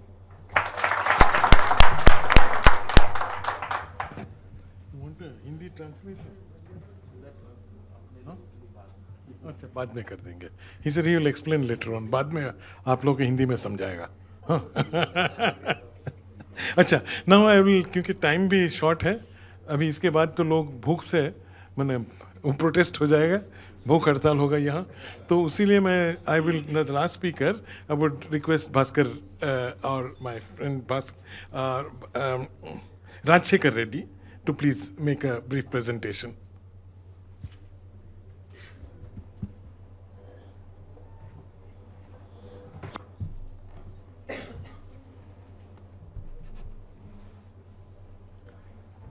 Good afternoon. Myself Rajshekar Reddy from MEPMA. Until all these days worked for both states. Now I am working for Andhra Pradesh. So, my respected Guru, Dr. Ashok, and another Guru, Dr. Bhomik, and another, my boss, Dr. Vijay Bhaskar, and all respected dignitaries and delegates here. My work is very much eased by Arvind and also Miss Sadaf. And MEPMA is a nodal agency working for street vendors. And it is a resource organization for entire country, and I'll just explain what our strategies, especially working for poor. So first of all, we are organizing the poor into the institutions like self-help groups, slum level federations and town level federations, and empowering them through capacity building. And sensitive support mechanism will be created, and everything through participatory monitoring and evaluation systems, and creating highly trained social capital which will support the structures of these SHGs, SLFs and TLFs.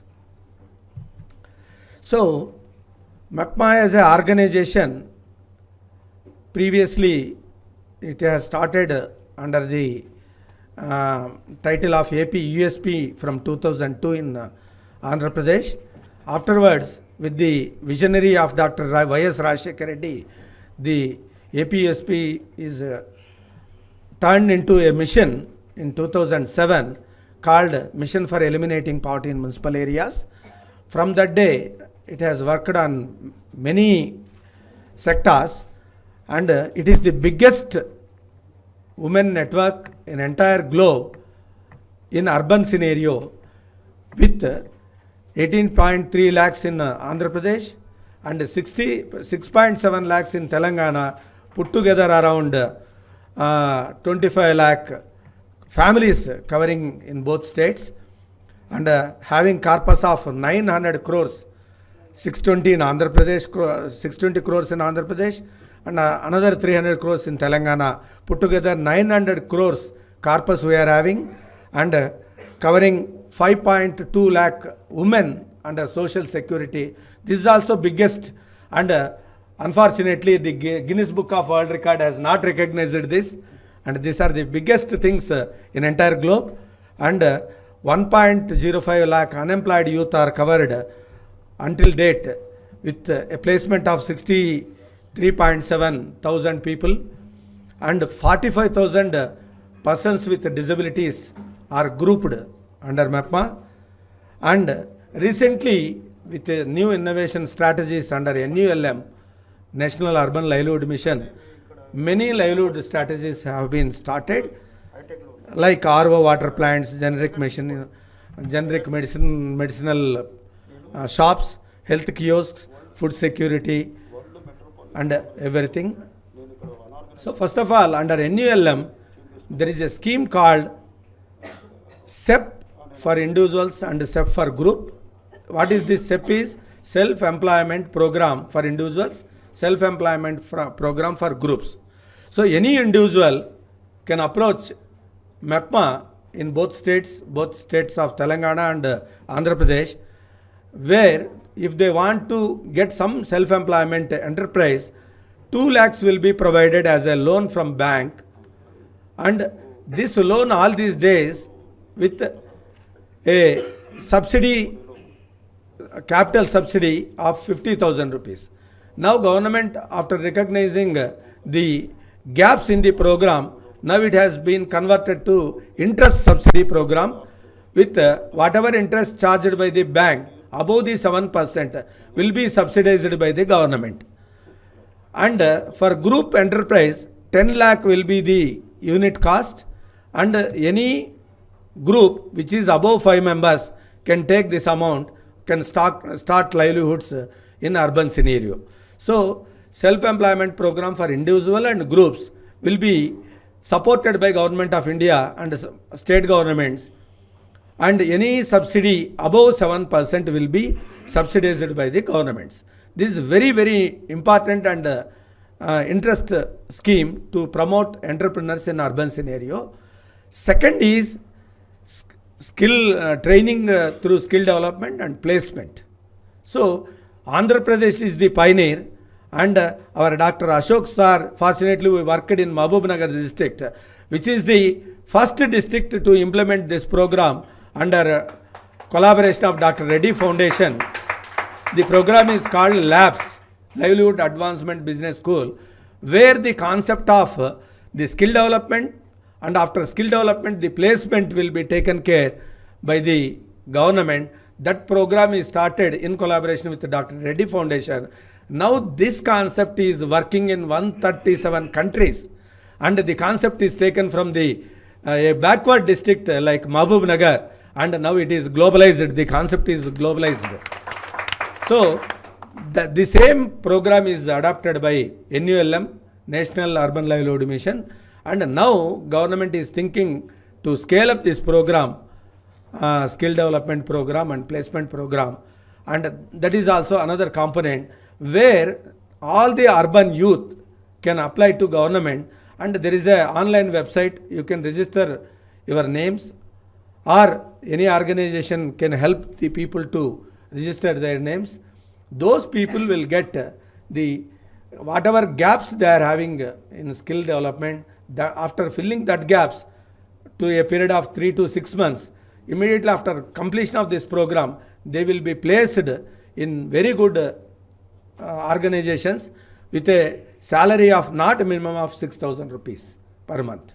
So this is another very important program where we are proposing to train 37,000 people this year, and up to now 75% placement is compulsory for paying to the institution. Now Government of India has relaxed the condition, and they made 50% placement for payment of remaining funds to the training organizations. Another important segment we are taking care is SHG livelihood promotion program. This is, we are having around 18 lakh women in Andhra Pradesh and 6 lakh women in Telangana. Out of these SHG women, we want to make them for going for livelihood promotion programs, and they will be given EDP trainings, Entrepreneurship Development Program trainings through APITCO, ALEAP and APCC, and AP, all these NAC, APCC and ALEAP, they made mapping of entire livelihoods of both Andhra Pradesh and Telangana, and that maps are Bible for promoting livelihoods for the urban poor, especially through women SHG groups. And now we want to brand the products produced by these SHGs in Andhra Pradesh and Telangana, and many more initiatives are taking care under NULM for covering these women SHGs and their products.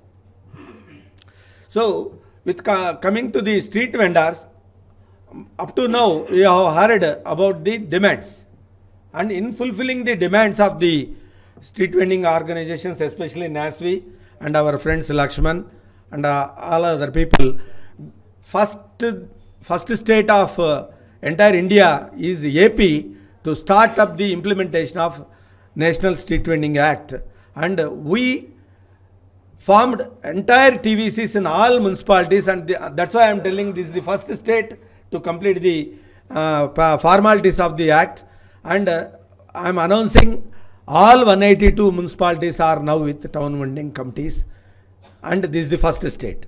Second is, we have already started survey of enrolling street vendors, and already 1,05,000 people are enrolled in state of Andhra Pradesh and 67,000 people in the state of Telangana, and shortly after payment of registration fees, they will be issued identity cards and vending certificates.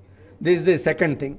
Third thing, with regard to social security, we are thinking of 3 types of plans for covering street vendors. One is coverage under Janashri Bima Yojana with 115 rupees giving life insurance and also accidental insurance, and providing scholarships of 2 children from 9th class to intermediate of 100 rupees every month. So 1200 rupees per child, 2 children 2400 rupees scholarship for supporting their education from 9th class to intermediate. This is Janashri Bima Yojana.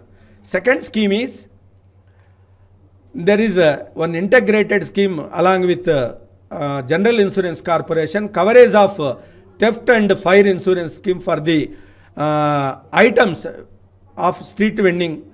So that is also we are thinking. Third, another important program is micro insurance program under a LIC.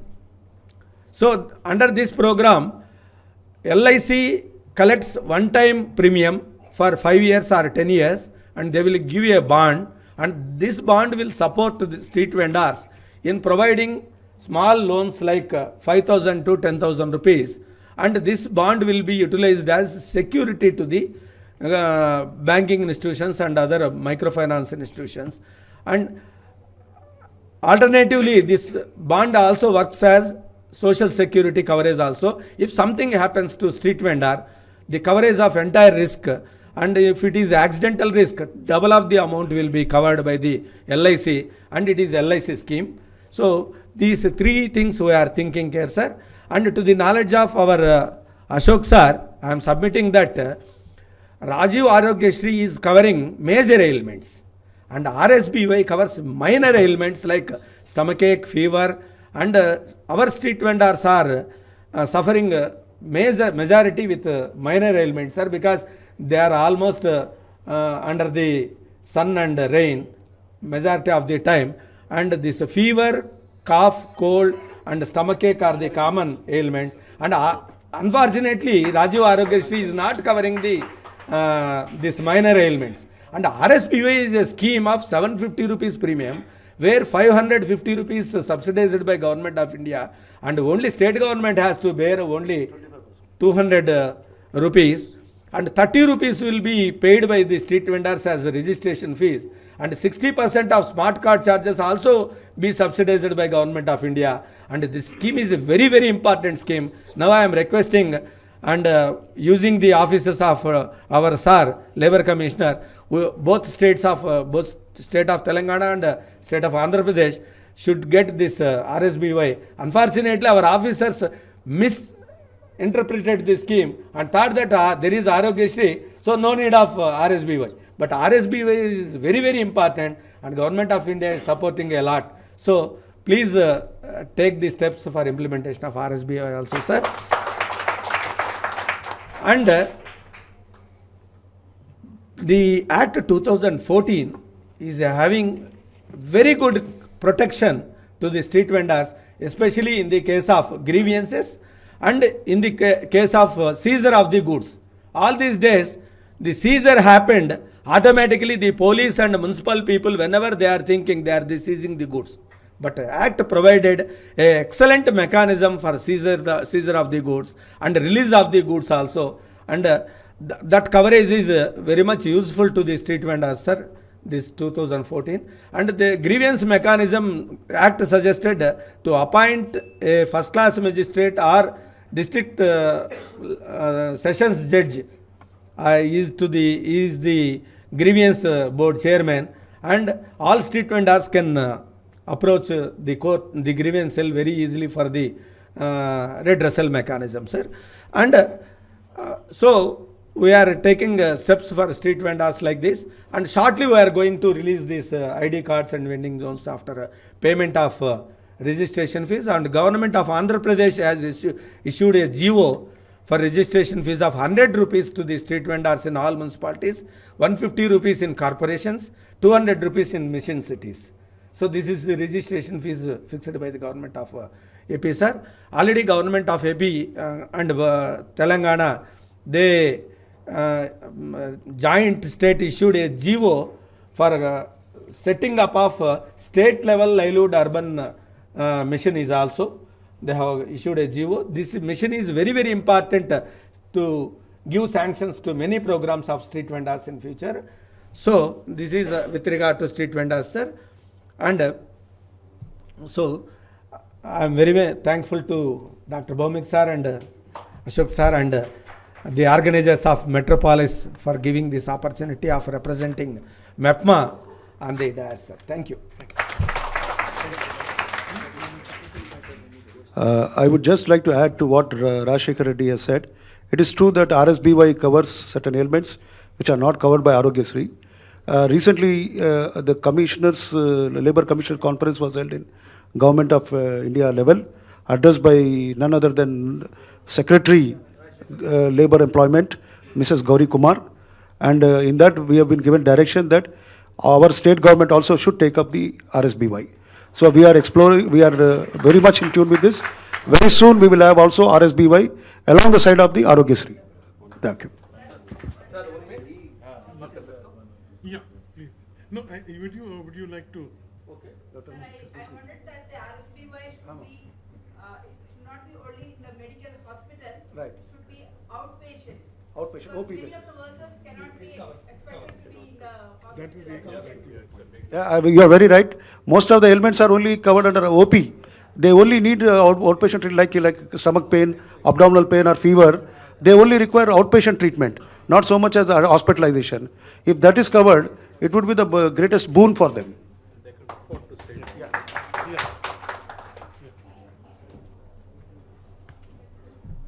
Sir पहले अरविंद साहब को धन्यवाद कर रहा हूँ. इसका 10 साल से कम से कम 15 साल से इसमें आगे बढ़ने के लिए काम कर रहे हैं. उसको पहले ये स्टेज में सब लोग बड़ा लोग सब लोग हिंदी तोड़ते रहते हैं मेरे को, और वो लोग को समझने के लिए मैं बात कर रहा हूँ बस, और दूसरा कुछ नहीं. जल्दी है. हाँ जल्दी. दो पॉइंट में मैं काम बंद कर देता हूँ. फर्स्ट टाइम कोई बिल्डिंग वर्कर से है सोसाइटी, वो लोग को क्या सोसाइटी बनाया, वो लोग को गवर्नमेंट शेयर कर रहा है. आपको हिंदी में नहीं आता, आपको समझने के लिए बात कर रहा है बस इतने. बिल्डिंग वर्कर कौन है वो सबको भी लेबर एक्ट में लिखाया. वो लोग लिखाने में वो लोग इतना वो लोग को फैसिलिटी है, वो लोग को सब 50% 70% मनी ये गवर्नमेंट दैट गेटिंग। ये लोग कौन है, ये लोग तो 14% हम लोग कोई फूड में जाएगा तो, कोई होटल में जाएगा तो 14% हम लोग पास में वो लोग इनकम टैक्स कटिंग कर रहे हैं फूड के लिए। ये पैसा सब पूरा गवर्नमेंट के सामने रहता है। अभी कर्नाटक में बोला, मैसूर में बोला था, हम लोग को सब लोग को पैसा भरने थे, वो पैसा का सब्सिडी का गवर्नमेंट है 7 करोड़ रुपीस इसको दोनों मुलाकात करके दिया, दोनों मुलाकात करके दिया। बहुत मजदूर को बहुत बड़ा काम किया वो लोग को। ऐसा कॉर्पोरेट सोसाइटी से करने से, ऐसा कॉर्पोरेट से हम लोग को 14% गवर्नमेंट ले रहा है। ये लोग नेशनल वाले क्या कर रहा है, स्टेट अंडर ये रूल्स बनाया, बहुत अच्छा बड़ा रूल बनाया। ये रूल के साथ में वो भी अटैचमेंट रहने से बहुत अच्छा करके मैं सोच रहा है सबसे।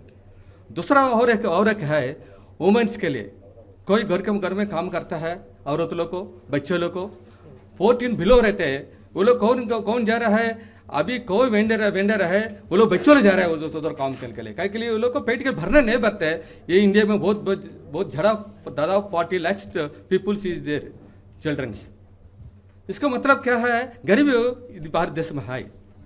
वो लोग के लिए गवर्नमेंट जवाबदार देना चाहिए, गवर्नमेंट का जवाब है वो। इसी के लिए ये लोग के लिए लेकर जाके स्कूल में पढ़ाता है, स्कूल में पढ़ के छोड़ देता है। वो नहीं करने के सोशल सिक्योरिटी देना चाहिए उसको। फादर को भी अभी राजशेखर साहब तो बात किया, अभी इधर डोकरा ग्रुप चल रहा है, इलेक्शन पॉलिसीज चल रहा है, इधर का यूथ का सब्सिडी चल रहा है। ये सब लेके आके अभी वेंडर का डाल देता है। वो नहीं है, वेंडर है, वेंडर का पॉलिसी रहना मांगता है। वेंडर का कानून वेंडर का अंडर वेंडर का रहना चाहिए। वो लेके आके लाभ ऑफिस में रखना पड़ता है। लाभ ऑफिस क्यों है, वो लोग मैकेनिज्म है उसमें है मैकेनिज्म, दूसरा किसी के पास में मैकेनिज्म नहीं है। इसी के लिए मैकेनिज्म किसी के गवर्नमेंट का देता है सैलरी, उसी को अंदर से अपनों को भी डालने से उसको झाव रहते। इसीलिए गलत क्यों कर रहे हैं ये बताते हैं। हम लोग को SC ST विकलांग्स कोई हाथ से रहता है नहीं, 1/3 उसको रहना चाहिए। 1 मिनट, 1/3 वो कमिटी में रहना चाहिए। वो कमिटी में नहीं रखते हैं, कोई कमिश्नर उसको चेयरमैन है, उसको खुद का आदमी उधर रखते हैं, पॉलिसी पास कर देते हैं। वो गलत है, वो गलत का काम हम लोग बोले से हमारा आवाज कोई सुनता नहीं है। राजशेखर साहब भी बहुत सब इधर आंध्र में वो फोन किया, ये गलत काम कर रहे हैं तुम लोग को, ये गलत का सही का कदर करेगा। लाभ में अटैचमेंट करने से ये कानून से उसको मैकेनिज्म करके वो कानून सीधा जाएगा, रास्ता से सीधा जाएगा। इसी के लिए मैं हम लोग बोलते हैं 50 रुपये हम लोग को बिल्डिंग वर्कर्स भरने से 12 रुपये भरना पड़ते हैं कोई काम करने वाला मजदूर। ऐसा हम लोग को गवर्नमेंट में कितना पैसा वो लोग को देता है बैंक का, हम लोग को भी 12 रुपीस 1 रुपये 10 रुपये डाल के हम लोग के शेयर होने से हम लोग हक मिलेगा, हक से हम लोग को आगे बढ़ेगा। ये हम लोग को दिया, सब लोग को धन्यवाद करके बहुत खुशी से हम जा रहे हैं। थैंक यू, शुक्रिया। अच्छा, एंड सदफ कहाँ है वो? She wanted to make an announcement. Sadaf, you wanted to make an announcement? एक अनाउंसमेंट है, जो नासवी मेंबर्स हैं जो बाहर से आए हैं अलग अलग स्टेट से, मैं रिक्वेस्ट करूंगी उनके जो लीडर्स हैं जिनसे मैं फ़ोन पे बात कर रही थी, वो लोग आके मुझे एक बार इधर ही मिलेंगे इस हॉल को छोड़ने से पहले, ठीक है? बल्कि NASVI members please stay for 10 minutes after the meeting, ठीक है? मुझसे मिल करके जाइएगा सब लोग। Can we, you want some questions? If there's any, I mean, any doubts, questions? Okay, thank you, Avi. Now, I think, thank you all for being here, and we'll close the session now. Thank you.